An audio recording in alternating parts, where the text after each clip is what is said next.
परवा झालेल्या आझाद मैदान येथील आंदोलनामध्ये 65 इमारतींच्या रहिवाशांनी जोरदार आझाद मैदान येथे आंदोलन केलं होतं।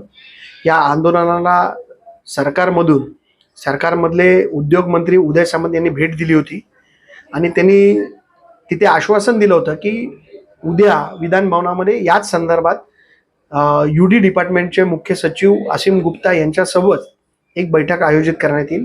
त्या बैठकीसाठी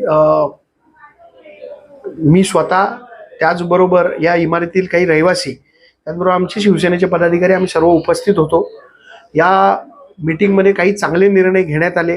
जमिनीचा मालकी हक्क जो आहे तो या रहिवाशांना देण्याचा निर्णय काल झालेला आहे आणि यूडी डिपार्टमेंटनी कलेक्टर साहेबांना फोन करून वर्ग 2च्या ज्या जमिनी आहेत त्या वर्ग 1 करून सोसायटी करून या लोकांच्या नावे करण्याचे आदेश देखील काढलेले आहेत आणि लवकरच या 65 इमारतींसाठी एक GR देखील काढला जाणार आहे।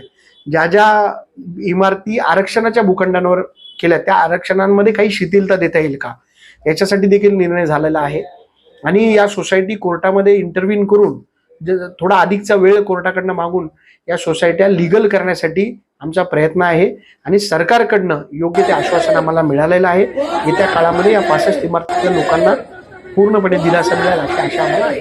आमदार राजेश मोरे पण तुमच्यासोबत होते। हो, सत्ताधारी पक्षाचे आमदार राजेश मोरे देखील या बैठकीसाठी त्या दालनामध्ये उपस्थित होते।